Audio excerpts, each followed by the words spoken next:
नमस्ते छात्रों, कक्षा 5वीं विषय हिंदी सुलभ भारती। छात्रों, हमने हमारी पिछली तासिका में पाठ क्रमांक 14 देखा था। इकाई क्रमांक 1 का मैं सड़क हूँ। आज हम इसी पाठ के स्वाध्याय की ओर बढ़ेंगे। प्रश्न देखो, सड़क कैसे साफ सुथरी रख सकते हो ये बताओ। सड़क लोगों की उनकी मंजिल तक पहुंचाती है। इन सड़कों के आसपास घर, दुकान, कार्यालय, बाजार, मंदिर आदि बने रहते हैं। हमारा रोज ही सड़कों पर आना जाना लगा रहता है, इसलिए हमारा कर्तव्य बनता है बच्चों कि हमें सड़क को साफ सुथरा रखना है। इसके लिए निम्नलिखित उपाय हम कर सकते हैं। देखो, कुछ उपाय यहाँ पर बताए गए हैं। इस तौर पर हम सड़क को साफ सुथरा रख सकते हैं। सड़क पर कूड़ा कचरा न फेंकें। दूसरा, दूसरों को भी कचरा न फेंकने दें, न कि हम खुद फेंकें और ना ही दूसरों को फेंकने दें। सड़क के किनारे कूड़ादान यानी कूड़ा पेटियां रखनी चाहिए। नियमित रूप से इन पेटियों को और सड़कों को भी साफ सफाई करनी चाहिए। ये इन बातों के अलावा सड़क पर पान, तंबाकू आदि खाकर नहीं थूकना चाहिए। थूकना प्रतिबंधित करना उचित है। ऐसे कई मुद्दों के लेकर हम सड़क को साफ सुथरा रख सकते हैं। यह स्वमत का प्रश्न है बच्चों। आगे हम देखेंगे स्वाध्याय के प्रश्न क्रमांक 1।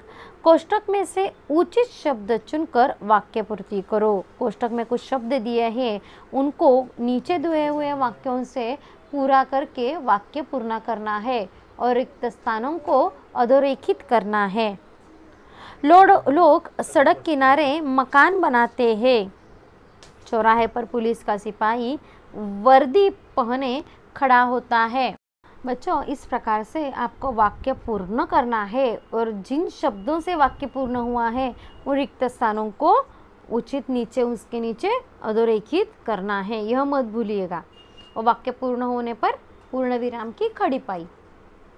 सड़क पूरे देश में ही खुशहाली लाना चाहती है। सड़क जहाँ जाती है वहाँ परिसर विकसित हो जाता है। आगे है, सड़क हर गांव को एक दूसरे से जोड़ना चाहती है।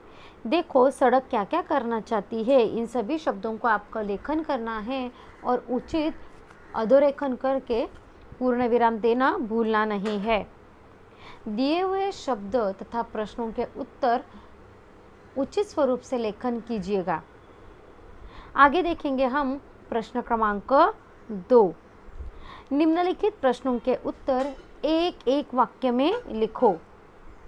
सबसे पहला प्रश्न है, सड़क किसके काम आती है?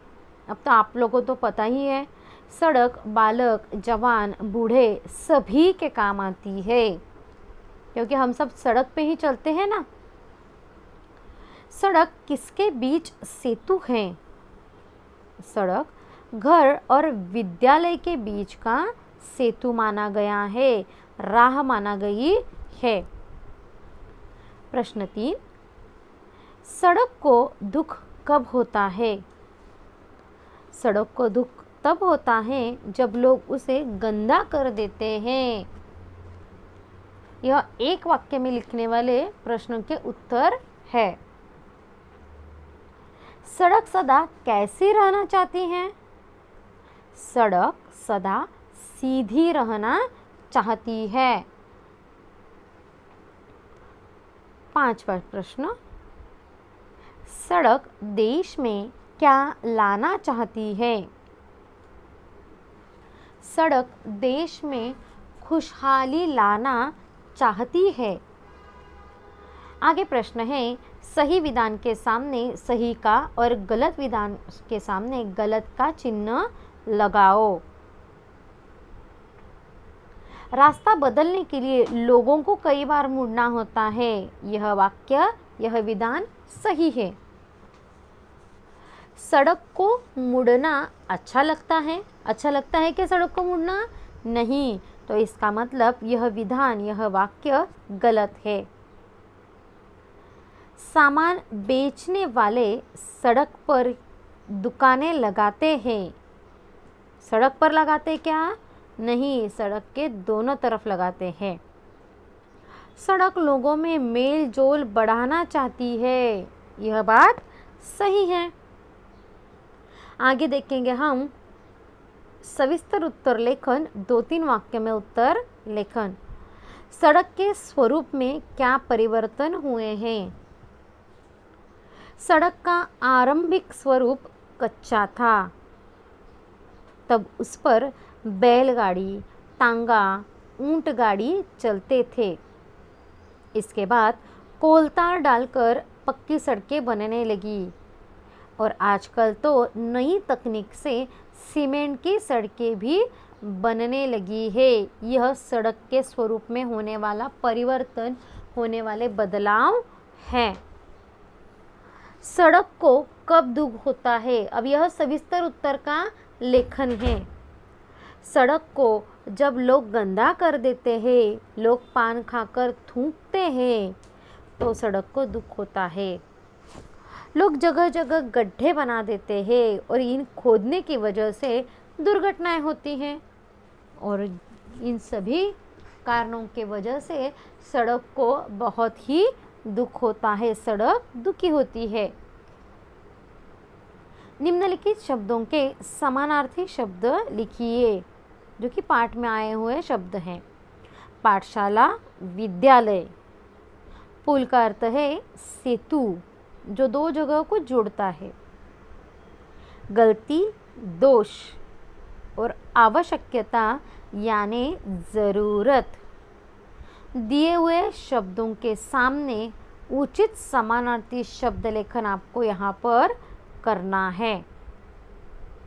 उसी के साथ आगे आपको पूछा गया है कि समानार्थी शब्दों के जैसे ही निम्नलिखित शब्दों के विरुद्धार्थी शब्द लिखना है, यानी विरोधी अर्थ होने वाले विलोम शब्द।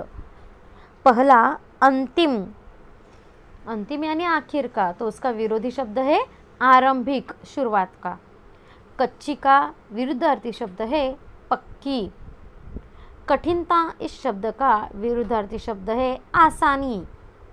और शहर का विरुद्धार्थी शब्द है गांव। समझ में आ रहा है? देखो छात्रों, इस प्रकार से इस पूरे स्वाध्याय के प्रश्नों उत्तरों का लेखन आपको करना है। इसके साथ आखिर का प्रश्न है, निम्नलिखित शब्दों के लिंग बदल कर लिखो। लिंग जो कि हमने देखे हैं वह आपको बदल कर लिखने हैं। आदमी, औरत, बालक, बालिका, बूढ़ा, बुढ़िया और ऊंट, ऊंटनी। इस प्रकार से सभी प्रश्नों के उत्तर लेखन आपको अपनी वर्ग कार्य की कॉपी में करना है। उचित दिनांक और हस्ताक्षर लिख, सभी विराम चिन्हों का उचित प्रयोग करना है। पूर्ण विराम की खड़ी पाई, अल्प विराम, अर्ध विराम, इन सभी विराम चिन्हों को उचित लेखन करके आपको यह स्वाध्याय लिखना है। धन्यवाद।